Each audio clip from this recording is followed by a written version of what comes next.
राजदत्त गौतम बुद्ध, छत्रपती शिवाजी महाराज, महात्मा ज्योतिबा फुले, संत गाडगेबाबा,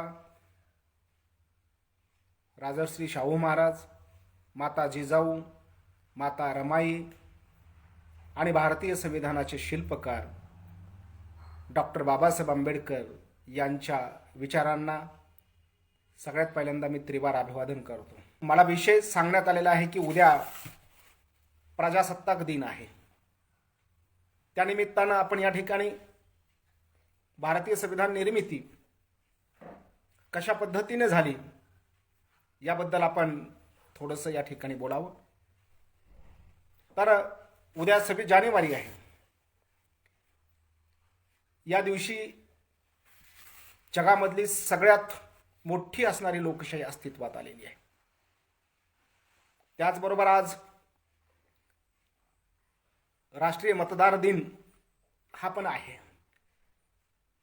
या राष्ट्रीय मतदार दिनाच्या निमित्तानं व उद्या भारतीय प्रजासत्ताक दिनाच्या निमित्तानं मी सगळ्यात पहिल्यांदा अगोदर आपल्या सर्वांना मनपूर्वक शुभेच्छा देतो. आणि डॉक्टर बाबासाहेब आंबेडकरांनी भारतीय संविधान लिहिलेलं आहे. परंतु ही संविधान निर्मिती कशा प्रकारची झालेली आहे हे मी थोडक्यात तुम्हाला सांगतो. आपल्या या देशावर इंग्रजांचं राज्य होतं. इंग्रज आपल्या भारतामध्ये राज्य करत होते.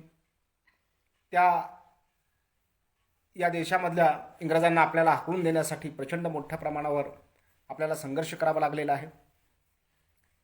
म्हणून ब्रिटिशांनी 16 मे 1946 रोजी भारताला स्वातंत्र्य देण्याची घोषणा केली आणि या देशामध्ये अराजकता माजू नये, या देशामध्ये खळबळ माजू नये किंवा कुठल्याही प्रकारचा गोंधळ निर्माण होऊ नये म्हणून या भारताला संविधानाची गरज आहे, गरज भासू लागली. आणि म्हणून त्याच काळामध्ये भारतीय संविधान सभेची एक रचना करण्यात आली, एक समितीची रचना करण्यात आली. 1946 साली या समितीची रचना केली आणि या समितीवर सुरुवातीला एकूण 203 सदस्यांची निवड करण्यात आली. खरं तर यावेळेला 203 सदस्याची ज्यावेळेला निवड केली त्यावेळेला मात्र या समितीमध्ये एखादा तरी माणूस संविधानाच्या ज्ञानाचा असणारा असावा अशा प्रकारचा विचार कुणीही केलेला नव्हता. स्वातंत्र्यासाठी लढा ज्यांनी ज्यांनी दिला त्या व्यक्तींचा बहुमान व्हावा, त्यांचा बहुमान करावा म्हणून काही प्रतिनिधी त्याच्यामधले घेतले गेले. व्यापाऱ्यांचे प्रतिनिधी त्या काळामध्ये घेतले गेले. त्याचबरोबर शिक्षण क्षेत्रामधलेही काही प्रतिनिधी घेतले गेले आणि राजा राजवाड्यांचे सुद्धा काही प्रतिनिधी घेतले गेले. त्याच्यामध्ये मुंबई विधिमंडळाचे प्रतिनिधी म्हणून बॅरिस्टर M.R. जयकर व K.M. मुन्सी हेही होते. परंतु 1937च्या मुंबई प्रांतिक असेंब्लीमध्ये डॉक्टर बाबासाहेब आंबेडकर यांच्या स्वतंत्र मजूर पक्षाचे जवळजवळ 15 आमदार निवडून आलेले होते आणि 1946ला मात्र स्वतंत्र मजूर पक्षाचा पराभव झालेला होता आणि डॉक्टर बाबासाहेब आंबेडकर संविधान सभेमध्ये जाऊ शकत नव्हते.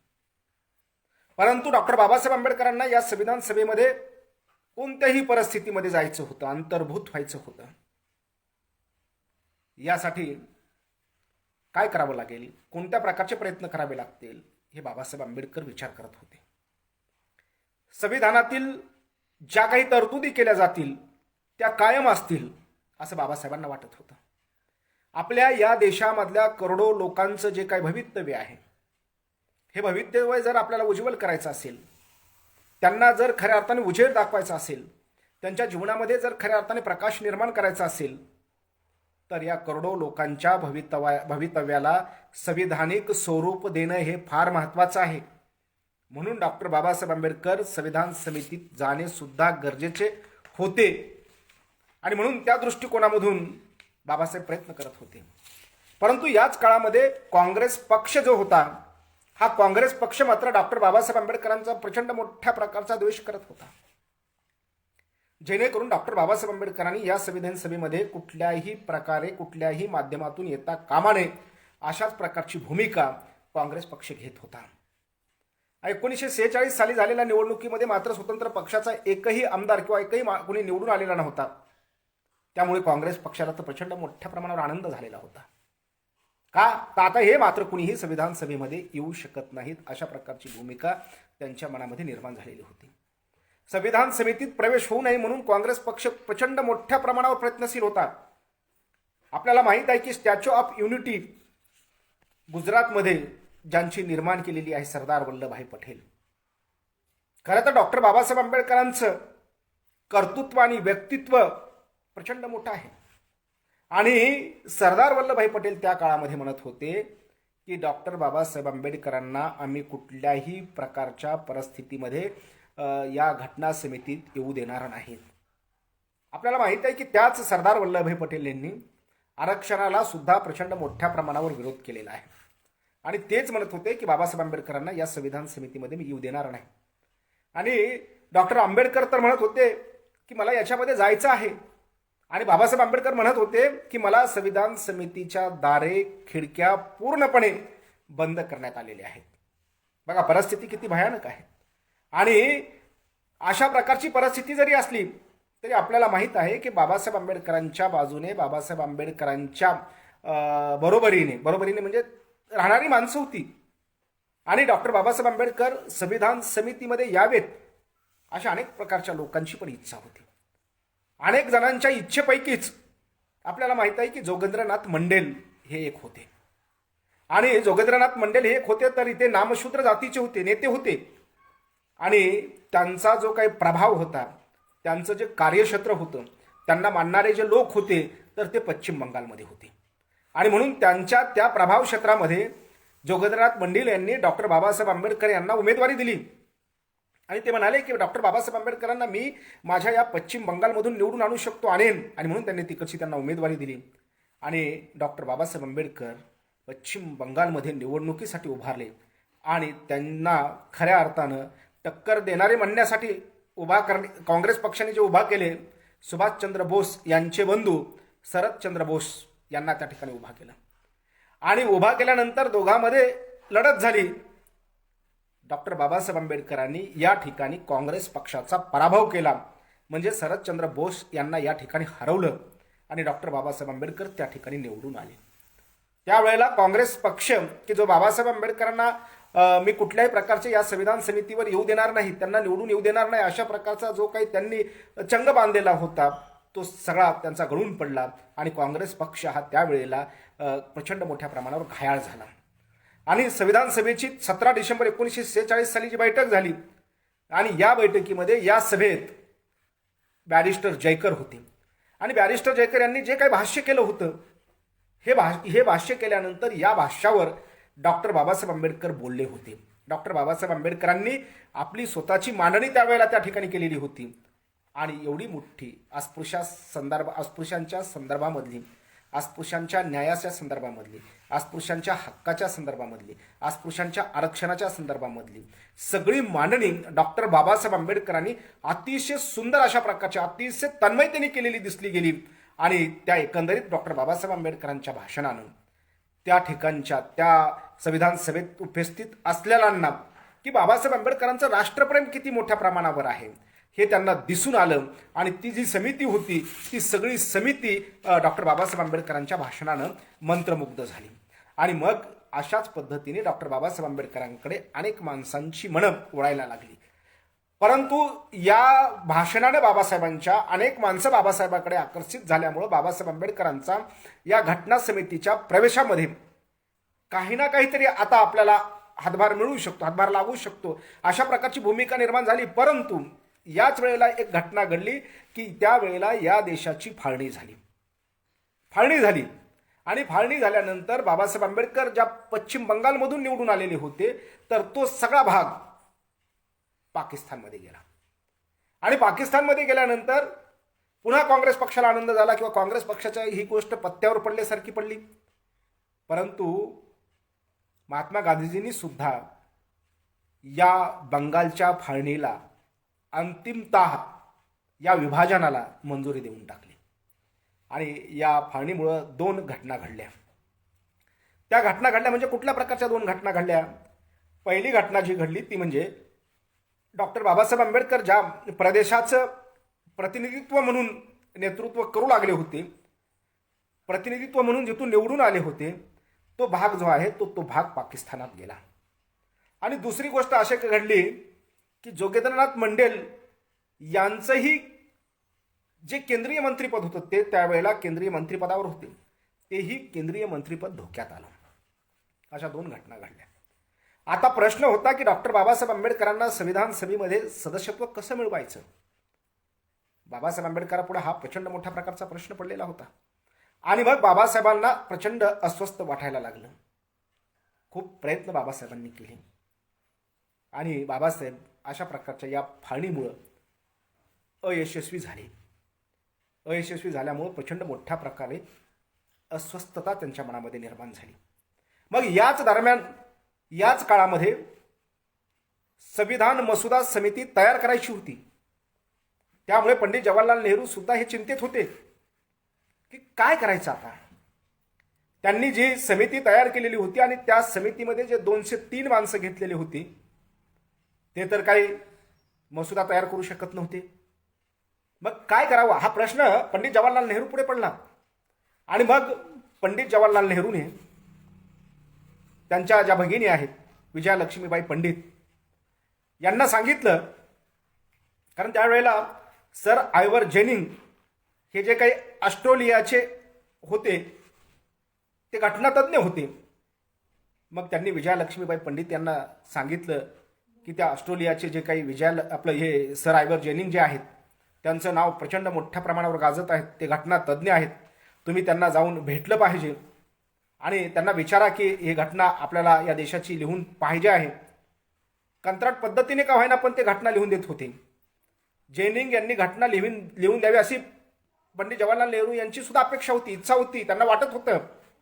नेहरूंनी ज्यावेळेला विजया लक्ष्मीबाई पंडित यांना सांगितलं त्यावेळेला जेनिंग यांची भेट विजया लक्ष्मीबाई पंडित यांनी घेतली आणि त्यांनी त्यावेळेला त्या ठिकाणी सर आयव्हर जेनिंग यांना सांगितलं की या भारत देशाला घटना हवी आहे, घटना तयार करायची आहे, त्या देशाला स्वातंत्र्य आता मिळालेलं आहे आणि ही घटना तयार करून आपण द्यावी, आपण लिहून द्यावी, अशा प्रकारची विनंती त्यांनी केली गेलेली आहे. त्यावेळेला सर आयव्हर जेनिंग यांनी घटना लिहून देण्यासाठी नकार दिला. नकार तो याच्यासाठी दिला, ते म्हणाले विजया लक्ष्मीबाई पंडित यांना की तुमच्या या भारत देशामध्ये 3 माणसं आहेत, हुशार माणसं आहेत, घटना तज्ज्ञ आहेत, त्यांना तुम्ही सगळ्यात पहिल्यांदा जाऊन भेटा. जर समजा त्यांनी तुम्हाला नकार दिला, ते म्हणाले की आम्ही घटना लिहू शकणार नाहीत, तर तुम्ही आमच्याकडे या, मी तुम्हाला घटना लिहून द्यायला तयार आहे. असं म्हणल्यानंतर सर आयव्हर जेनिंग यांनी विजया लक्ष्मीबाई पंडित यांना 3 नावं सांगितली. त्याच्यामधलं पहिलं नाव होतं बॅरिस्टर तेज बहादूर सप्रू, दुसरं नाव होतं बॅरिस्टर MR जयकर आणि तिसरं नाव होतं बॅरिस्टर डॉक्टर भीमराव रामजी आंबेडकर. अशा प्रकारची 3 नावं सर आयव्हर जेनिंग यांनी विजया लक्ष्मीबाई पंडित यांना सांगितली. आणि मग तशा पद्धतीनं विजया लक्ष्मीबाई पंडित यांनी पंडित जवाहरलाल नेहरू यांना कळवलं आणि पंडित जवाहरलाल नेहरू यांना कळवल्यानंतर त्यांनी ही नावं इकडे ज्या वेळेला सांगितली त्यावेळेला पंडित जवाहरलाल नेहरूंनी या सगळ्या तिघांच्याही नावाला विचारणा करायला सुरुवात केली. आणि विचारणा करायला सुरुवात केल्यानंतर ते बॅरिस्टर सप्रू यांच्याकडे गेले, बॅरिस्टर जीना यांच्याकडे पण, आपलं बॅरिस्टर आपण त्यांना जयकर यांच्याकडे पण गेले. परंतु या दोघांनीही याच्यासाठी नकार दिला. ते म्हणाले की नाही, मी लिहू शकत नाहीत, आम्ही त्याला तयार नाहोत, अशा प्रकारचं त्यांनी सांगितलं.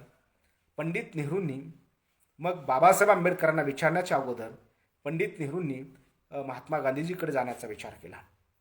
कारण आपल्याला सगळ्यांना माहीत आहे की महात्मा गांधीजीचा आणि डॉक्टर बाबासाहेब आंबेडकरांच्या पुणे कराराच्या वेळेस कशा प्रकारचं एक बाबासाहेबांचं सुद्धा नेतृत्व उभा राहिलेलं होतं आणि आपले महात्मा गांधीजींची बी भूमिका कशा प्रकारची होती हे आपल्या सगळ्यांना माहिती आहे. त्याचप्रमाणे पंडित जवाहरलाल नेहरूंना सुद्धा हे माहिती होतं.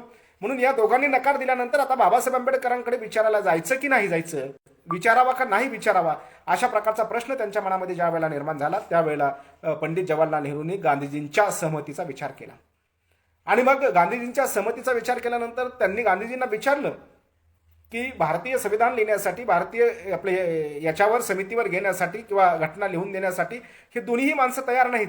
आता जे काही त्या सरायवर जेनिंगने नाव सांगितलेलं आहे ते तिसरं नाव आहे म्हणजे बॅरिस्टर डॉक्टर बाबासाहेब आंबेडकर. त्यांना विचारायचं की नाही, त्यांना घटना लिहिण्यासाठी आपल्याला घ्यायचं का नाही, अशा प्रकारचा ज्यावेळेला प्रश्न महात्मा गांधीजींना विचारला त्यावेळेला महात्मा गांधीजींनी संमती दिली. त्यावेळेला मग आता करायचं काय? मग पण बाबासाहेब आंबेडकर आता त्यावेळेला प्रतिनिधी नव्हते. मग त्याच पिरियडमध्ये बॅरिस्टर जयकर यांनी राजीनामा दिलेला होता आणि राजीनामा दिल्यानंतर त्या ठिकाणी डॉक्टर बाबासाहेब आंबेडकर यांना त्या ठिकाणी घेतलं गेलं. या ठिकाणी घेतलं गेलं आणि घटना समितीचे अध्यक्ष पंडित नेहरू, घटना मसुदा समितीचे अध्यक्ष डॉक्टर बाबासाहेब आंबेडकर आणि यामध्ये doctor B.R. Ambedkar, N. Gopalaswami Ayyangar, Alladi Krishnaswami Iyer, K.M. Munshi, सेजिओ माला साहुला, N. माधवराव व D.P. खेतान या सगळ्यांचा समावेश केला. आणि आपल्याला माहिती आहे की याच्यामधली जवळजवळ सगळीच माणसं, काही कुणी अमेरिकेला गेलं, काही जणांचा मृत्यू झाला, काही जण काम करायला आलेले नाहीत, हे सगळ्यांना माहिती आहे. धनंजय कीर यांनी त्यांच्या बाबासाहेब आंबेडकरांच्या आत्मचरित्रामध्ये, आपल्या बाबासाहेब आंबेडकरांच्या चरित्रामध्ये हे लिहून ठेवलेलं आहे. आणि भारतीय संविधान लिहिण्याचं काम फक्त एकट्या डॉक्टर बाबासाहेब आंबेडकरांवर आला आणि ते डॉक्टर बाबासाहेब आंबेडकरांनी केलं. 2 वर्ष 11 महिने आणि 17 दिवस पूर्ण घटना लिहिण्यासाठी लागले आणि तीच घटना डॉक्टर बाबासाहेब आंबेडकरांनी पंडित जवाहरलाल नेहरू यांच्याकडे सुपूर्द केली. आपल्याला माहीत आहे की संविधान दिन आपण साजरा करतो आहोत. 1947 आपले 26 जानेवारी 1950 पासून आपली ही भारतीय राज्यघटना अंमलात आली आणि लागू केली, म्हणजेच प्रजासत्ताक दिन आपण बनलो. प्रजासत्ताक दिन बनलो म्हणजे प्रजासत्ताक बनलो म्हणजे काय? उद्या आपण प्रजासत्ताक साजरा करतो आहोत म्हणजे काय? आपली ही सगळं सर्वस्व प्रजेच्या हाती दिलं गेलं. तर हे भारतीय संविधान लोकांच्या हातामध्ये दिलं गेलं. खरं तर भारतीय संविधान म्हणजे काय आहे? संविधान म्हणजे काय किंवा भारतीय संविधानाचा अर्थ काय आहे? तर देशाचा राज्यकारभार चालवण्यासाठी केलेल्या नियमांच्या गोळाबेरीजीला संविधान किंवा राज्यघटना असे म्हणतात. संविधान जनतेच्या सुखी, शांततापूर्ण व समाधानी जीवनासाठी आवश्यक असते. संविधान नसल्यास शासन मनाला येईल तसे वागेल. शासनाची जुलमी सत्ता येईल, जनतेवर अन्याय अत्याचार होतील, जनतेचा विकास होणार नाही. त्यामुळे संविधान असणं अत्यंत गरजेचं आहे आणि म्हणूनच या भारताने हे संविधान खऱ्या अर्थाने हे केलं गेलेलं आहे. आपल्याला माहीत आहे की भारताच्या संविधानाची उद्देशिका पण माहिती आहे की आम्ही भारताचे लोक, भारताचे एक सार्वभौम, अशा प्रकारच्या संविधानाच्या या उद्देशिकेने या राज्यघटनेची सुरुवात केलेली आपल्याला दिसून यायला लागतं. आणि म्हणून संविधान हा सर्वश्रेष्ठ अशा प्रकारचा ग्रंथ आहे. समग्र भारतीयांच्या कल्याणाचा विचार करणारा ग्रंथ आहे. समग्र म्हणतो मी, म्हणजे यामध्ये केवळ फक्त कुठल्या जातीचा किंवा कुठल्याही धर्माचा विचार केला गेलेला नाही. या भारत देशामध्ये जे विविध जातीचे, विविध धर्माचे, विविध पंथाचे जे लोक राहतात, या सगळ्या माणसांचा, या सगळ्या जातीमधल्या माणसांचा, सगळ्या धर्मामधल्या माणसांचा काय केलेला आहे? बाबासाहेबांनी विचार केलेला आहे. सगळ्यांचं कल्याण हो अशा प्रकारची भूमिका या ग्रंथामध्ये घेतलेली आहे. आणि म्हणून तो मानवी कल्याणाचा विचार करणारा सर्वश्रेष्ठ अशा प्रकारचा हा ग्रंथ आहे. कारण संविधानाची जी काही श्रेष्ठता आहे, संविधानाची जी मूल्यात्मकता आहे, या संविधानाची जी काही उदारता आहे, व्यापकता आहे, कल्याणकारकता आहे, ही खूप मोठ्या प्रमाणातली आहे. हे भारतीय लोकांच्या अजूनही नीट लक्षामध्ये येत नाही आणि हे कुणी लक्षात आणूनही देत नाही. ते आपण आणून दिलं गेलं पाहिजे की बाबासाहेब आंबेडकरांच्या संविधानामध्ये नेमकं काय काय सांगितलेलं आहे. संविधानाची जागृती आपण केली गेली पाहिजे. त्या मानाने काही माणसं करतायत. पण दुसरी गोष्ट अशा प्रकारची आहे की ज्यांच्या हातामध्ये सत्ता आहे, जे सत्तेवर काम करत आहेत, ही माणसं मात्र धर्मसत्तेकडे मोठ्या प्रमाणावर वळायला लागलेली आहेत. खरं तर जगामध्ये आपला हा लोकशाहीचा सगळ्यात मोठा असणारा देश आहे जगात. आणि या आपल्या देशाची लोकशाही प्रबळ अशा प्रकारची आहे, चांगली अशा प्रकारची आहे, ही सगळ्यांचा विचार करणारी आहे. पण हे आपल्या लोकांच्या अजूनही लक्षात येत नाही. तळागाळामधल्या माणसांच्या लोकांच्या लक्षामध्ये येत नाही, अनेक स्त्री पुरुषांच्या लक्षामध्ये येत नाही. म्हणून आणि लक्षामध्ये येणार नाही यासाठी सुद्धा कटकारस्थान करणारी माणसं या देशामध्ये प्रचंड मोठ्या प्रमाणावर आहेत. आजही प्रजासत्ताक भारतातील जनता शरीराने प्रजासत्ताक भारतात जगते, परंतु मनाने मात्र ती सरंजामदारी व पौराणिक भारतातच जगते. बघा, सरंजामदारी व पौराणिक भारतात जगते. आज या देशामध्ये धर्म आहे, रूढी आहे, परंपरा आहे, अंधश्रद्धा आहे, सगळ्याच गोष्टी आहेत. आपण बघतो आहोत आत्ताच्या परिस्थितीमध्ये जर आपण बघितलं गेलं तर किती मोठ्या प्रमाणावर धर्मांधता आणि जातीयतेचं पेव फुटलेलं आहे. रूढी परंपरा किती मोठ्या प्रमाणावर अजूनही पेरल्या जात आहेत. वेगवेगळ्या प्रकारच्या चॅनलच्या माध्यमातून, वर्तमानपत्राच्या माध्यमातून कशा पद्धतीनं ही काय म्हणतो आपण पौराणिकता पसरवण्याचा प्रयत्न केला जातो आहे. संविधान दिल्लीमध्ये जाळलं जात आहे, संविधानाच्या विरोधी कृती केलं जात आहे, बाबासाहेब आंबेडकरांचं नाव घेतलं जातं, बाबासाहेब आंबेडकरांचा उदो केला जातो, परंतु कृती मात्र प्रचंड वेगळ्या पद्धतीने या देशामध्ये चालू आहे. जेणेकरून या देशामधल्या इतर लोकांना संविधानाच्या संदर्भामधली कुठल्याही प्रकारची जागृती होता कामा नये. अशाच प्रकारची भूमिका प्रचंड मोठ्या प्रमाणावर घेताना आपल्याला दिसून यायला लागतात. आणि म्हणून पौराणिक भारताने ज्या काही निर्माण केलेल्या ज्या सांस्कृतिक गोष्टी आहेत त्या गोष्टी आजही सर्वसामान्य माणसांच्या मनावर प्रभाव गाजवणाऱ्या असायला लागतात किंवा वाटायला लागतात. तुम्ही बघा, ग्रामीण भागामध्ये जा किंवा शहरी भागामधल्या सुद्धा काही झोपडपट्टीमध्ये जा, यांना खऱ्या अर्थानं अजूनही संविधान म्हणजे काय आहे, संविधानामध्ये काय सांगितलेलं आहे, डॉक्टर बाबासाहेब आंबेडकरांनी संविधान कशासाठी लिहिलेलं आहे हे अजूनही माहीत नाही. पवित्र काय आहे, पवित्र आणि अपवित्र या जरी संकल्पना आपल्याला पवित्र काय असतं पवित्र काय नसतं, पवित्र कशाला म्हणायचं काय म्हणायचं, या ज्या काही संकल्पना आहेत ते ग्रामीण भागामधल्या लोकांच्या डोक्यामध्ये अजूनही वेगळ्याच पद्धतीने बसलेले आहेत. म्हणून या ठिकाणी संविधानाकडे आम्ही फक्त कायद्याचा ग्रंथ म्हणूनच आपण पाहतो, फक्त कायद्याचा ग्रंथ आहे असं म्हणून पाहतो. परंतु या संविधानामध्ये बाबासाहेब आंबेडकरांनी काय केलेलं आहे, कशा पद्धतीने काय सांगितलेलं आहे, याच्यामधली मूल्यात्मकता काय आहे, याच्यामध्ये कुठल्या कुठल्या प्रकारचा संदेश दिलेला आहे हे आपण मात्र त्याच्यामध्ये बघत नाहीत. म्हणून पावित्र्याचा शुद्ध व निर्मळ एवढाच मर्यादित अर्थ नाही. लक्षात ठेवा, पावित्र आपण म्हणतो ना, पवित्र किंवा पवित्र आहे तो माणूस पवित्र आहे, की ती स्त्री पवित्र आहे, म्हणजे शुद्ध आणि निर्मळ एवढ्यापुरताच त्याचा अर्थ मर्यादित आपण घ्यायचा नाही.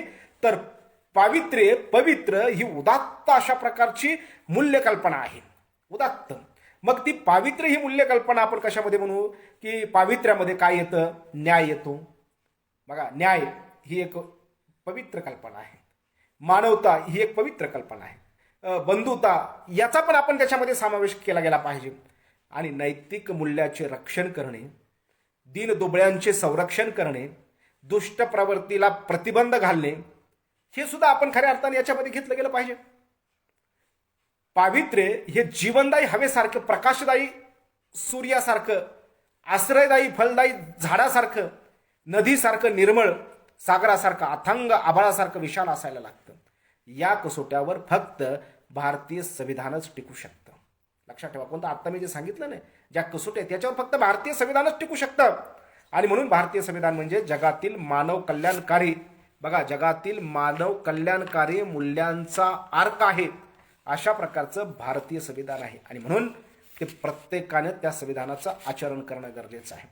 आम्हाला प्रजासत्ताक म्हणजे नेमकं काय आहे किंवा संविधान आचरणीय का आहे, संविधानाला पूजायचं नाही, पूजा करत बसायचं नाही. काही लोक ह्या पोत्या पुराण्यांची पूजा करत बसतात, तशा प्रकारचं संविधान हा पूजायचा ग्रंथ नाही. तर संविधान पूजायचा ग्रंथ नाही म्हणजे काय की त्याला हळद कुंकू वगैरे लावून ठेवायचा गरज नाही, तर तो आचरण करण्याचा गरज आहे. आचरणीय अशा प्रकारचा तो ग्रंथ आहे. आचरणीय ग्रंथ आहे म्हणजे नेमकं काय आहे, उदाहरणार्थ समजा मी आहे, मी स्वतंत्र आहे. बघा, आचरणीय म्हणजे काय, मी स्वतंत्र आहे. तशाच प्रकारचा समोरचा माणूस सुद्धा किंवा दुसरा माणूस सुद्धा स्वतंत्र आहे असं मला वाटलं पाहिजे. म्हणजे मी त्या माणसावर कुठल्याही प्रकारची बंधनं लादता कामा नये, त्या माणसाला मी माझ्या दबावाखाली ठेवता कामा नये, त्या माणसाला मी कुठल्याही प्रकारची गुलामगिरीखाली किंवा गुलामीत ठेवता कामा नये. मी जशा प्रकारचं स्वतंत्रपणे वागण्याचा प्रयत्न करतो तसंच त्यांनी पण वागलं पाहिजे, त्यालाही तशा प्रकारची भूमिका आहे. याला खऱ्या अर्थानं स्वतंत्र आपण म्हणायला लागतो. स्वावलंबनाचा, बघा, स्वावलंबनाचा अहंकार, न्यूनगंड आपल्या मनामध्ये जर असेल तर तो आपण सोडून दिला पाहिजे. की मी शिक्षक आहे, मी प्राध्यापक आहे, मी तहसीलदार आहे, मी कलेक्टर आहे, मी प्रचंड मोठ्या प्रकारचा शेतकरी आहे, मी अशा प्रकारचा कॉन्ट्रॅक्टदार आहे, हे जी काही भावना माणसांच्या मनामध्ये असतात ना, हे सोडून दिलं पाहिजे. मी श्रीमंत आहे, मी पैशावाला आहे, अशा प्रकारचा जो आपल्या मनामध्ये काही जो न्यूनगंड राहतो, हा न्यूनगंड बाजूला सोडणे म्हणजे संविधानाचं आचरण करणे होय. ही माणसं हितून तिथून सर्व सारखीच आहेत, सर्व माणसं समान आहेत, सर्व माणसं सारखीच आहेत. अशा प्रकारची भावना माणसाच्या मनामध्ये केव्हा येऊ शकते की ज्याने संविधानाचं आचरण करायला सुरुवात केलेली आहे. संविधानाचं आचरण करणे म्हणजे नेमकं काय करणे, तर अशा पद्धतीनं स्वमनाला सर्व प्रकारचा विषमता जो आहे तो सगळं उकडून टाकणे. बघा, विषमतावाद उकडून टाकणे, भेदभाव फेकून देणे, स्वतःच्या स्वार्थाचे व हिंसक प्रवृत्तीचे विसर्जन करणे, आपल्या स्वतःमध्ये असणाऱ्या जात असेल, धर्म असेल, पंथ असेल, संकुचित ज्या ज्या काही कुंपणा आहेत आपल्या ह्याच्यामध्ये मनामध्ये, ते सगळे बाहेर फेकून जाणे, याला आम्ही खऱ्या अर्थानं काय म्हणतो, संविधानाचं आचरण करणं म्हणतो. मानवतावादी बनणे, कुणाचंही शोषण न करणे. बघा, हे गोष्टी आहेत. आज आपण बघतो आहोत प्रचंड माणसं शोषण करत आहेत. संविधानाचं आचरण करणं म्हणजे काय करणं आहे? या शोषणाच्या विरोधामध्ये किती लोक आवाज उठवत आहेत. आज शाळेमध्ये तुम्ही शिक्षक म्हणून काम करत असताना आपलं शोषण करणारे मुख्याध्यापक, संस्था चालक प्रचंड मोठ्या प्रमाणावर आहेत. तीच परिस्थिती महाविद्यालयामध्ये आहे, तीच परिस्थिती शासकीय कार्यालयामध्ये आहे, तीच परिस्थिती राजकारणामध्ये आहे. प्रचंड गुलामगिरीमध्ये ठेवण्याचा प्रयत्न करत आहेत, प्रचंड शोषण. त्यांच्या हातामध्ये जे सत्ता असते ना, या सत्तेचा प्रचंड मोठ्या प्रमाणावर दुरुपयोग करताना आपल्याला ती लोक माणसं दिसतात. म्हणजेच खऱ्या अर्थानं ते शोषण करत असतात. मग या शोषणाच्या विरोधामध्ये आपण वागणं किंवा या शोषणाच्या विरोधाला, आपल्या शोषणाला विरोध करणं म्हणजे संविधानाचं आचरण करणे होय. लक्षात ठेवा. किती करता तू? मी तर म्हणतो 90% लोक करत नाही. 90% लोकांना शोषण आवडतं असंच मी म्हणेल. किती नोकरदार लोक याच्या विरोधामध्ये आवाज उठवण्याचा प्रयत्न करतात. किती सामान्य माणसं आवाज उठवतात. सामान्य माणसाचं सोडून द्या, पण जे शिकलेले लोक आहेत, ज्यांना संविधान कळतं आहे, अशा तरी किती माणसं याच्या विरोधामध्ये लढताना आपल्याला दिसतात? तर नाही. आणि मग आम्ही म्हणतो की प्रजासत्ताक झालेलो आहोत, आम्हाला स्वातंत्र्य मिळालेलं आहे, आम्ही स्वतंत्र झालेलो आहोत, भारतीय संविधान आलेलं आहे, पण आम्ही किती शोषण आपलं करून घेतो. भ्रष्टाचार न करणे म्हणजे संविधानाचं आचरण करणे. संविधानामध्ये ज्यांनी भ्रष्टाचार केलेला आहे, ज्यांनी वाईट मार्गाने वागलेला आहे, त्याची कलम आहे, त्याला कलम लागू शकतात. पण किती आज आपण या भ्रष्टाचाराच्या विरोधामध्ये आवाज उठवण्याचं काम करतो? नाहीत करत. अधिकारी लोक प्रचंड मोठ्या प्रमाणावर भ्रष्टाचार करतात. उलट त्याच्याशी आपण हात मिळवणी करण्याचा प्रयत्न करतो, आपण त्याच्याबरोबरच राहण्याचा प्रयत्न करतो. आपलं काम होत नसेल तर आपण वरच्या अधिकाऱ्याला पैसे देऊन त्याला खुश करून आपलं काम करून घेण्याचा आपण प्रयत्न करतो. म्हणजेच काय करतो? आपण भ्रष्टाचाराला खतपाणी घालण्याचं काम करतो. मग आपण संविधानाच्या बाजूने उभे राहतो का? संविधानवादी बनतो का? संविधानाचं आचरण करतो का? तर आपण करत नाहीत. म्हणूनच आपल्या हातामध्ये जरी सत्ता असली, प्रजासत्ताक म्हणजे लोकांच्या हातामध्ये बाबासाहेब आंबेडकरांनी भारतीय संविधानाच्या माध्यमातून सत्ता दिलेली आहे, पण तरी आपण तशा प्रकारे करत नाही. न्यायाने वागणे. किती लोक न्यायाने वागतात? संविधानाचं आचरण करणे म्हणजे काय? न्यायाने वागणे. आज मी तुम्हाला सांगतो, कलेक्टर असतील, तहसीलदार असतील, कुलगुरू असतील, शिक्षण मंत्री असतील, आमदार असतील, खासदार असतील, मंत्री असतील, मुख्यमंत्री असतील, सगळी माणसं किती न्यायाने वागतात? किती न्यायाने वागतात? कुणीही वागत नाही. कुणी वागत नाही. मुंबईत दिल्लीचे मुख्यमंत्री माननीय अरविंदजी केजरीवाल साहेब म्हणाले होते की बाबासाहेब आंबेडकरांचं जे काही संविधान आहे ते एकच दिवस, फक्त बघा, एकच दिवस जर खऱ्या अर्थाने या देशामधल्या लोकांनी राबवण्याचा जर प्रयत्न केला तर देश केव्हाच महासत्ता बनून जाईल. केव्हाच. आपल्याला माहीत आहे की इतक्या मोठ्या प्रकारचं हे संविधान चांगल्या प्रकारचं आहे, पण तरी सुद्धा हे संविधान काय करतात? राबवण्याचा प्रयत्न करत नाही. म्हणून किती न्यायाने वागतात? कुणीच न्यायाने वागत नाही. कुणीच न्यायाने वागताना आपल्याला दिसत नाही, आणि आम्ही सुद्धा त्याला विरोध करताना दिसत नाहीत. म्हणून संविधानाचं आचरण करणे म्हणजेच काय? न्यायाने वागणे आहे. राष्ट्रनिष्ठ बनणे, बुद्धिवादी बनणे, विज्ञानवादी बनणे, समतावादी बनणे, भारतीयांचा आदर करणे, माणूस म्हणून माणसाचा आदर करणे, राष्ट्रध्वज राष्ट्रगीताचा आदर करणे. संविधान मूल्याने, आचरणाने व्यक्ती सुधारत असतो. लक्षात ठेवा, हे खरं आहे. म्हणून आम्हाला संविधानाचं आचरण करणे गरजेचं काय की संविधानाच्या या मूल्य जे आहेत, स्वातंत्र्य, समता, बंधुत्व, न्याय, या सगळ्या मूल्यांच्या माध्यमातून माणूस जो व्यवस्थित प्रकारचं वागतो त्यावेळेला तो व्यक्ती सुधारत असतो. ज्या वेळेला व्यक्ती सुधारत असतो त्यावेळेला समाज सुधारत असतो. समाज सुधारला की राष्ट्र सुधारतं आणि म्हणूनच खऱ्या अर्थानं या संविधानाचं आचरण करणं अत्यंत गरजेचं आहे, महत्त्वाचं आहे. हे आपण लक्षात ठेवणं ही काळाची गरज आहे. खरं तर डॉक्टर बाबासाहेब आंबेडकरांनी ह्या प्रचंड मोठ्या प्रमाणावर या गोष्टी आपल्याला दिलेल्या आहेत. कशा पद्धतीने काय काय दिलेले आहेत याच्यामध्ये मी काय बारकाईने जाणार नाही. आम्ही भारतीय लोक याचा अर्थ आपल्याला सगळ्याला माहिती आहे उद्देशपत्रिकेचा. त्याच्यामध्ये सार्वभौम नावाचा शब्द आलेला आहे, समाजवाद नावाचा शब्द आलेला आहे, धर्मनिरपेक्षता नावाचा शब्द आलेला आहे, की प्रजासत्ताक म्हणजे प्रजेचं राज्य आहे, आपलं राज्य आहे, आपण शासन आहोत, अशा प्रकारचं बाबासाहेबांनी सांगितलेलं आहे. अब्राहम लिंकननी व्याख्या केलेली आहे. आपल्याला माहिती आहे की लोकांनी लोकांकडून आणि लोकांसाठी चालवलेले राज्य म्हणजे लोकशाही. अशा प्रकारची लोकशाही आपल्याला दिली गेलेली आहे. हे गणराज्य आहे. त्याचबरोबर स्वातंत्र्य, समता, बंधुत्व, न्याय अशा प्रकारचं मी तुम्हाला सांगितलं गेलेलं आहे. हे सगळ्या गोष्टी डॉक्टर बाबासाहेब आंबेडकरांनी लोकशाहीच्या माध्यमातून आपल्याला मिळवून दिलेल्या आहेत. हे आपल्याला मान्य करावं लागेल, हे बघावं लागेल. परंतु हे सगळं जरी असलं तरी या भारतीय लोकशाहीप्रमाणे किंवा अशा पद्धतीनं आपण काम करतो का, अशा प्रकारचा प्रश्न आपल्या मनामध्ये आपण स्वतःला विचारला पाहिजे. आणि आज की एक कवी म्हणतोय की वाटले होते स्वातंत्र्याच्या वातावरणात गाव मोकळा श्वास घेईल. वाटले होते की स्वातंत्र्याच्या वातावरणात गाव मोकळा श्वास घेईल आणि लोकशाहीचे वारे पिऊन आकाशात झेप घेईल, आकाशात झेप घेईल. अशा प्रकारची परिस्थिती या देशाला स्वातंत्र्य मिळाल्यानंतर, या देशामध्ये लोकशाही आल्यानंतर असं सगळ्यांना वाटत होतं, सर्वसामान्य माणसाला वाटत होतं. परंतु आजची जी परिस्थिती आहे ती प्रचंड अवघड अशा प्रकारची आहे. मी एवढं स्वातंत्र्याचं सांगितलं गेलेलं आहे, पण आज साधं कुणी बोललं तरी त्याला दाबलं जात आहे. कुणी बोलताना आज दिसत नाही. एवढे स्वातंत्र्य आहेत पण कुणी बोलत नाही, कुणी कुणाला काही सांगत नाही, कुणी कुणाचं ऐकत नाही. कुणी वाईट करायला तरी त्याच्याविरुद्ध कुणी आवाज उठवत नाही. अशा प्रकारचं असहिष्णुतेचं वातावरण, अशा प्रकारचं दडपशाहीचं वातावरण ही प्रचंड मोठ्या प्रमाणावर आज आपल्याला या समाज व्यवस्थेमध्ये दिसायला लागतं आहे. म्हणजेच आपली जी काही लोकशाही आहे ही लोकशाही प्रचंड मोठ्या प्रमाणावर आपल्या ह्याच्यामध्ये अडचणीत सापडलेली आहे. आणि म्हणून भगवंत क्षीरसागरासारखा कवी तो काय म्हणाला होता, मागे तुम्हाला म्हणालो की वाटले होते स्वातंत्र्याच्या वातावरणात गाव मोकळा श्वास घेईल आणि लोकशाहीचे वारे पिऊन खऱ्या अर्थानं गाव मोकळा श्वास घेईल. आज गाव मोकळा श्वास घेताना दिसत नाही. कोरोनाने तर खऱ्या अर्थानं श्वास आपला कोंडून टाकलेला आहे.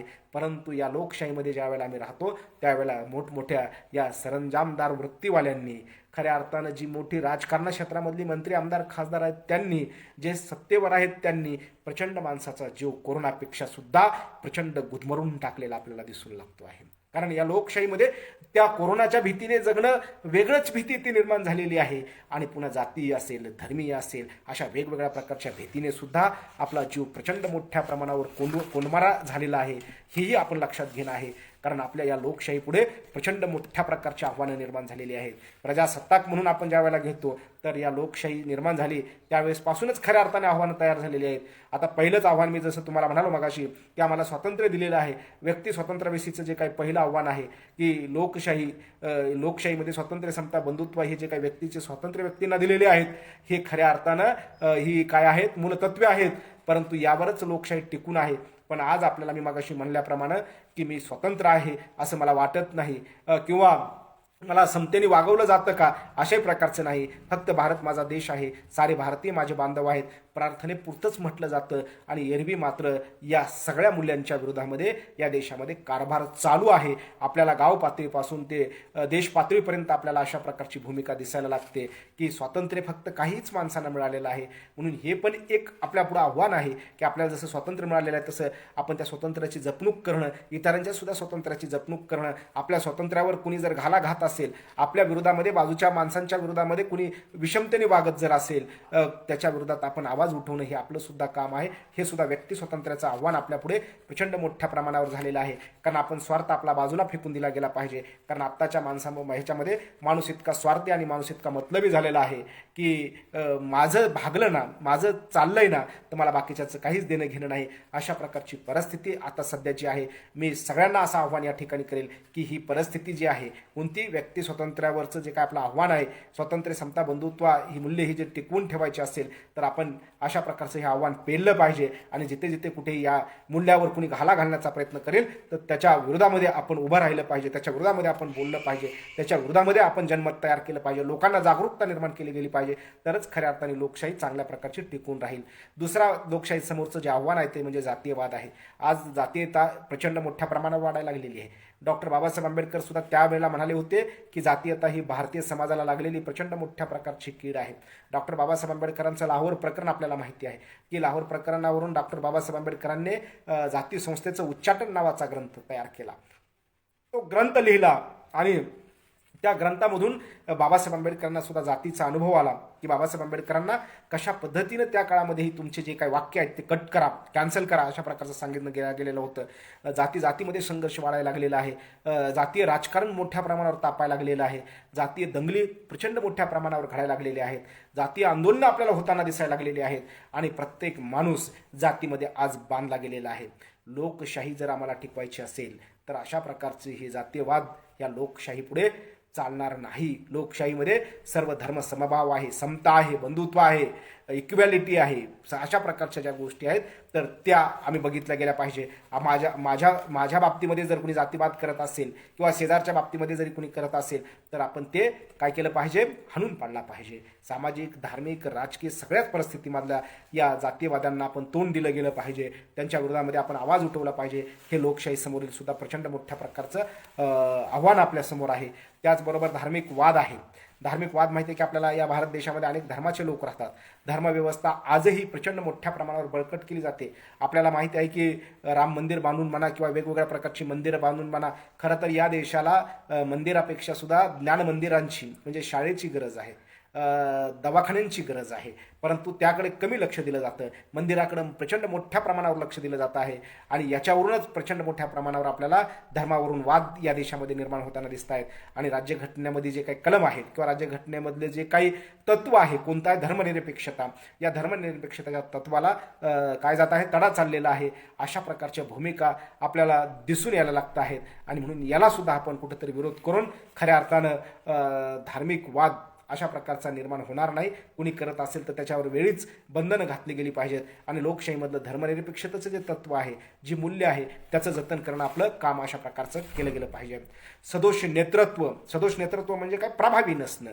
कारण आपलं नेतृत्व जे आहे, आपल्याला नेतृत्व निवडण्याचा अधिकार दिलेला आहे आणि नेतृत्व निवडण्याचा अधिकार बाबासाहेब आंबेडकरांनी दिलेला आहे. मी मगाशीच म्हणालो की राष्ट्रीय मतदार दिवस पण आज आहे, पण आज आपण काय करतो आहे की आपली जनता जी आहे ते आपल्या अधिकाराप्रती आपली अजूनही जागरूक नाही. कारण आपण काय करतो, जात आहे, जातीवर लोकांना निवडून देण्याचा प्रयत्न करतो, धर्मावर निवडून देण्याचा प्रयत्न करतो, याच्याही पेक्षा जास्त म्हणून आपण पैशावर निवडून देण्याचा प्रयत्न करतो.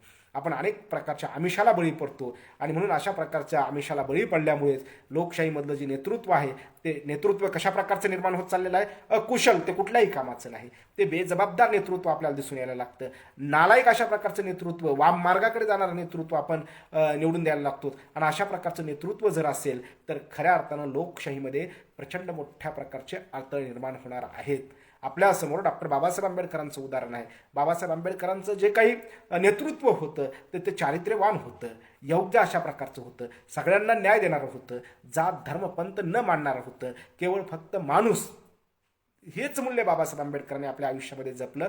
मग त्यांच्याकडे कुठल्याही जातीमधला, धर्मामधला माणूस गेला तर त्याला न्याय देण्याचा त्यांनी प्रयत्न केलेला आहे. मी बाकीचं विश्लेषणात्मक सांगत नाही, आपल्याला माहिती आहे. म्हणून बाबासाहेब आंबेडकरांचं जशा प्रकारचं सदोष नेतृत्व होतं, अगदी तशाच प्रकारचं आपल्या या समाजामध्ये नेतृत्व तयार झालं पाहिजे. कुठल्याही आमिषाला, कुठल्याही पैशाला अशा प्रकारचं न घाबरता किंवा न बळी पडता आपण आपलं काम करत राहणं गरजेचं आहे. म्हणजे आपलं नेतृत्व प्रभावी असणं अत्यंत महत्त्वाचं आहे. बाबासाहेब आंबेडकरांचं नेतृत्व हे नैतिकतेच्या आधारावर असणारं नेतृत्व होतं आणि म्हणून अनेक लोक प्रचंड बाबासाहेबांना घाबरत होते. बाबासाहेब आंबेडकर म्हणत होते की मी गरीब आहे किंवा मी श्रीमंत आहे किंवा मी अशा प्रकारचा आहे म्हणून मला लोक घाबरत नव्हते. किंवा मला लोक का घाबरत होते, तर केवळ मी फक्त माझ्याकडं नैतिकता आहे, मी चारित्र्यवान आहे, मी कुणालाही कधी दगाफटका दिला नाही, अशा प्रकारचं माझं नेतृत्व आहे. आणि म्हणून आपणही आपल्या ह्याच्यामधल्या अशा प्रकारचं नेतृत्व आज निर्माण करणं ही काळाची गरज आहे. कारण आपल्या नेतृत्वामध्ये स्वार्थ प्रचंड मोठ्या प्रमाणावर काय झालेला आहे, बोकाळलेला आहे. तो स्वार्थ आज बाजूला ठेवणं अत्यंत गरजेचं आहे. अशा प्रकारची भूमिका घेऊन आपल्यातलं नेतृत्व निर्माण केलं गेलेलं आहे. प्रभावी विरोधी पक्ष याचा पण अभाव आहे. लोकशाहीत विरोधी पक्षाची प्रचंड महत्त्वाची भूमिका असते. जनतेचा रोष मांडणे किंवा विरोधी पक्षाने या जनतेला काय काय हवं आहे हे सांगण्याचं काम प्रचंड मोठ्या प्रमाणावर केलं पाहिजे. पण आज तशा प्रकारचा तो पक्ष करताना आपल्याला दिसत नाही.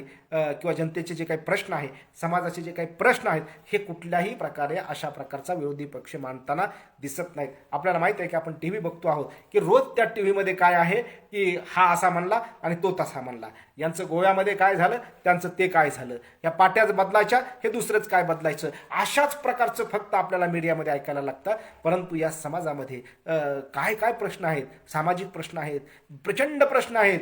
गरिबीचा प्रश्न आहे, शिक्षणाचा प्रश्न आहे, आदिवासींचा प्रश्न आहे, उपासमारींचा प्रश्न आहे, नोकऱ्यांचा प्रश्न आहे, बेरोजगारांचा प्रश्न आहे, असे खूप दवाखान्यांचे प्रश्न आहेत, खूप खूप प्रश्न आहेत. अशा प्रश्नाकडे मात्र कुठल्याही प्रकारची माणसं सत्तेमधली लक्ष वेधत नाहीत. विरोधी पक्षसुद्धा त्याविषयी काही बोलत नाही. एकमेका हातात हात घालून चालल्यासारखं चालण्याचा प्रयत्न करतात आणि एकमेकाबरोबर फक्त भांडण असल्याचं दाखवण्याचा प्रयत्न करतात. अशा प्रकारची भूमिका घेऊन ही लोक चालत आहेत. म्हणून या ठिकाणी प्रभावी विरोधी पक्ष असणं ही फार काळाची गरज आहे आणि त्या भूमिका आपण व्यवस्थित प्रकारच्या मांडल्या गेल्या पाहिजेत. जनतेच्या प्रश्नांना आणि समाजाच्या हिताला खऱ्या अर्थाने प्राधान्य देणं हे फार महत्त्वाचं आहे. कुणीच कुठल्याच प्रकारचं, मग तो आमचा शेतकरी असो, आत्महत्या करत असो, त्याला कुठलं शेतकरी कर्ज असेल, काही असेल, कुणाचंही कुठल्याही प्रकारचं लक्ष नाही, हे आपण समजून घेणं फार महत्त्वाचं आहे. त्याचप्रमाणे मागाशी मी म्हणालो की लोकशाहीमध्ये भ्रष्टाचार तर हा शिष्टाचार बनलेला आहे. प्रचंड लोक भ्रष्टाचार कमवून पैसा कमवायला लागलेले आहेत. खूप शिक्षक म्हणा, अधिकारी म्हणा, असे खूप लोक, शिक्षण अधिकारी म्हणा, हे सगळे लोक, तहसीलदार म्हणा, कलेक्टर म्हणा, किती किती पैसा सापडायला लागलेला आहे. आणि अशा प्रकारची साखळी या भ्रष्टाचाराची निर्माण केली जात आहे आणि लोक रोज त्याला बळी पडायला लागलेले आहेत. सामान्य माणसाला पिळून उसात चरखा जसा पिळावा, चरख्यात ऊस जसा पिळावा, अगदी तशाच प्रकारचं पिळायला लागलेले आहेत. हेही लोकशाहीसमोरील आव्हान आहे. जनतेचं अज्ञान आहे. भारतामधील बहुसंख्य जनता ही अज्ञान आहे आणि आपल्या अधिकाराची जाणीव त्यांना नाही. त्यांच्यामध्ये जागृती कुठल्या प्रकारची नाही. ते उदासीन अशा गोष्टीविषयी आहेत. त्यांना खऱ्या अर्थाने या सगळ्या गोष्टीचा फायदा अशा प्रकारची माणसं घेतात. म्हणून आपण लोकांना सज्ञान केलं गेलं पाहिजे, जागृती निर्माण केली पाहिजे. दारिद्र्य आहे, गरिबी आहे, हे पण एक लोकशाहीसमोरील आव्हान आहे. त्याच्यासाठी सुद्धा आपण जनतेच्या गरजा भागवल्या पाहिजेत. खऱ्या अर्थानं मताची जी काही खरेदी विक्री होते ती आपण थांबवली गेली पाहिजे. प्रांतवाद पण प्रचंड मोठ्या प्रमाणावर होताना आपल्याला दिसतो. प्रांतवादावरून पण भांडणं होतात, हे पण लोकशाहीला मारक आहे. ते पण आपण केलं गेलं पाहिजे. राजकारणांचं गुन्हेगारीकरण होत चाललेलं आहे. आपल्या टी व्हीवर बघतो आहोत की खऱ्या अर्थाने राजकारणामध्ये गुन्हेगारी किती मोठ्या प्रमाणावर वाढलेली आहे. मग सर्वसामान्य माणसाला, तळागाळामधल्या माणसाला, झोपडपट्टीमधल्या माणसाला, खेड्यापाड्यामधल्या माणसाला स्वतःचं जीवन जगणं मुश्किल झालेलं आहे. कारण एक खेड्यापाड्यावर गल्लीमध्ये सुद्धा एखादा दादा तयार होतो, त्याने एखाद्या माणसाला जरी मारून टाकलं तरी त्याचं कुणीच काही बिघडवू शकत नाही. अशा प्रकारची भूमिका त्याच्या मनामध्ये निर्माण होते. कारण त्याला राजकीय पक्षाचा कुठेतरी वरदहस्त असतो, राजकीय पक्ष त्याला कुठेतरी पाठिंबा देतो आणि म्हणून भीती सर्वसामान्य माणसामध्ये राहिलेली नाही, कायद्याचा धाक राहिलेला नाही. असं गुन्हेगारीकरण राजकीय क्षेत्रामध्ये प्रचंड मोठ्या प्रमाणावर वाढत चाललेलं आहे आणि म्हणून तेही आपण खऱ्या अर्थानं थांबवण्याचं काम केलं गेलं पाहिजे. हेही लोकशाहीसमोरील आव्हान आहेत. सहभागाविषयीचं आव्हान आहे. लोकांनी, जनतेचा सहभाग या लोकशाहीमध्ये असला पाहिजे. आपण प्रतिनिधित्व निवडणं म्हणा, त्यांच्या कामावर लक्ष ठेवणं म्हणा, या सगळ्या ज्या गोष्टी आहेत, सरकारी अधिकारी असतील, कोण सरकारी कामकाजामध्ये आपलं लक्ष असलं पाहिजे. आपण त्याच्यामध्ये भाग घेतला पाहिजे. देशाचं धोरण ठरवण्यामध्ये सुद्धा आपलं भाग असला पाहिजे. आपण वेगवेगळ्या प्रकारच्या खेड्यापाड्यामधल्या ग्रामपंचायती असतील, याच्यामध्ये भाग घेऊन आपण आपले प्रश्न मांडले पाहिजेत. आणि जो वाईट मार्गाने काम करत असेल तर त्याच्यावर वेळीच आळा घातला गेला पाहिजे. अशा प्रकारचा सहभाग आपण या लोकशाहीमध्ये नोंदवला पाहिजे.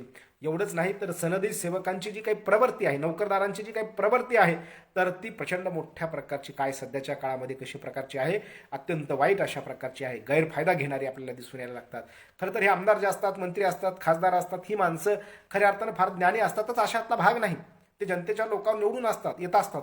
परंतु या कायद्याचे किंवा काम करण्याचे जे जे काही वेगवेगळ्या प्रकारचे भाग असतात किंवा जे ते त्या संदर्भामधला जो काही ज्ञान असायला हवं ते तेवढं काही ज्ञान नसतं. परंतु प्रशासक वर्ग जो असतो तर तो मात्र काय असतो, अनुभवी असतो आणि त्यांच्या हातामध्ये खऱ्या अर्थानं सत्तेचं जे काही हे असतं तर ते त्यांच्या हातामध्ये असतं आणि ते त्याचा गैरफायदा घेण्याचा प्रयत्न करतात. आपल्याला माहीत आहे की आपलं कुठल्याही तुम्ही कार्यालयात जा, पंचायत समिती असेल, तहसीलदार असेल, कलेक्टर ऑफिस असेल, पोलीस डिपार्टमेंट असेल, सामान्य माणसाचं कुठल्याच प्रकारचं काम वेळेवर होताना आपल्याला दिसत नाही.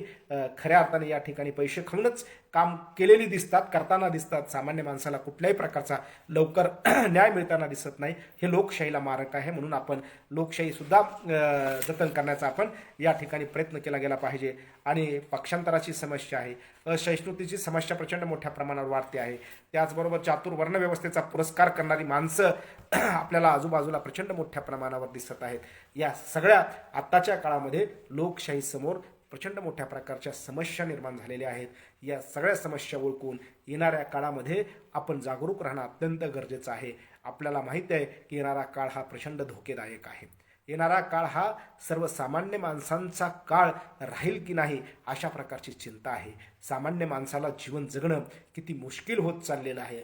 डॉक्टर बाबासाहेब आंबेडकरांनी बहुजन समाजाचा, दलित समाजाचा, आदिवासी समाजाचा, शेतकरी समाजाचा, एकंदरीत मानव जातींचा, स्त्रियांचा, सगळ्यांचाच कशा प्रकारचा उद्धार होईल, सगळ्यांचा कशा प्रकारचा कल्याण होईल या सगळ्या दृष्टिकोन आपल्या डोळ्यासमोर ठेवून डॉक्टर बाबासाहेब आंबेडकरांनी दिवसाचा रात्र आणि रात्रीचा दिवस करून ही लोकशाही निर्माण करण्याचा प्रयत्न केलेला आहे. हे लक्षात असू द्या. बाबासाहेब आंबेडकरांनी स्वतःच्या पत्नीकडं, स्वतःच्या मुलाकडं कुठल्याही प्रकारचं लक्ष न देता स्वतःची मुलं कशा पद्धतीने मेलेली आहेत, कशा पद्धतीने मृत्यू पावलेली आहेत, कपडासुद्धा शेवटी अंगावर टाकायला नव्हता, अशा प्रकारची परिस्थिती असताना बाबासाहेब आंबेडकरांनी प्रचंड मोठ्या प्रकारची कष्ट तुमच्यासाठी, माझ्यासाठी आणि या देशामधल्या सगळ्या जातीमधल्या माणसासाठी उचललेली आहेत.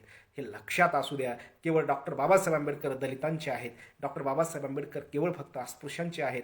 आणि त्या जातीमध्ये जन्माला आले म्हणून काय झालं, त्यांचं कर्तृत्व बघा, त्यांनी केलेलं कार्य बघा. आपल्या डोळ्यावरच्या ज्या काही जातीच्या आणि धर्माच्या ज्या पट्ट्या बांधून ठेवलेल्या आहेत ते बाजूला काढा आणि खऱ्या अर्थानं डॉक्टर बाबासाहेब आंबेडकरांनी केलेलं कार्य अगदी मनापासून वाचा. जाती धर्माचा चष्मा बाजूला काढा आणि मानवतेचा चष्मा लावून बाबासाहेबांचं कार्य बघा. शब्द ना शब्द बाबासाहेब आंबेडकरांचा समग्र मानवजातीसाठीचा आहे, संबंध मानवजातीसाठीचा आहे. बाबासाहेब आंबेडकरांच्या या कायद्याने, बाबासाहेब आंबेडकरांच्या या संविधानाने इथला पशुसुद्धा, इथला प्राणीसुद्धा, इथलं दगडमातीसुद्धा खऱ्या अर्थाने जिवंत झालेली आहे. हे आपण लक्षात ठेवलं पाहिजे. आणि बाबासाहेब आंबेडकरांच्या कायद्याने या सगळ्यांनाच जो काही न्याय मिळवून दिलेला आहे तो न्याय आपणही मिळवून देण्याचा प्रयत्न केला गेला पाहिजे. कुणीही कितीही ओरडलं, बाबासाहेब आंबेडकरांच्या घटनेच्या विरोधात ओरडलं, जाळण्याचा प्रयत्न केला. आज आपण बघतो आहोत की रोज काही ना काहीतरी व्हिडिओ येत आहेत, टी व्हीवर येत आहे, कधी व्हॉट्सअपवर येत आहे, कधी फेसबुकवर दाखवलं जात आहे, कधी कुणीही काही सांगतं. ज्याला काही अक्कल नाही, ज्याला काही स्वतःची पुसता येत नाही, असे बाबासाहेब आंबेडकरांच्या राज्यघटनेवर, बाबासाहेबावर आज बोलायला लागलेले आहेत, तोंड वर काढायला लागलेले आहेत. मी सगळ्या संविधान प्रेमींना, कुठल्याही जाती धर्मामधल्या जो संविधानाला मानतो आहे अशांना मी आव्हान करेल की अशा प्रकारची जी तोंड वर नागासारखी यायला लागलेली आहेत ते आपण सुद्धा वेळीच ठेसून काढणं गरजेचं आहे. का की याच डॉक्टर बाबासाहेब आंबेडकरांच्या संविधानानं खऱ्या अर्थानं माणसाला माणसात आणलेलं आहे.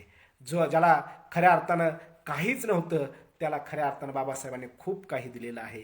लांगड्याचा पाय बाबासाहेब आंबेडकरांचं संविधान आहे. हे लक्षात ठेवलं गेलं पाहिजे. प्रत्येक माणसाला, प्रत्येक प्राण्याला, मी मगाशी म्हणालो त्याप्रमाणे पुन्हा एक नवीन जीवन देण्याचं काम डॉक्टर बाबासाहेब आंबेडकरांच्या संविधानाने केलेलं आपल्याला दिसून येतं. म्हणून आपण सगळेजण उद्या प्रजासत्ताक दिनी हा जो काही दिवस आहे तो खऱ्या अर्थानं बाबासाहेब आंबेडकरांचा हा दिवस एक उत्सव नाही तर लोकोत्सव अशा प्रकारचा म्हणून आपण साजरा केला गेला पाहिजे.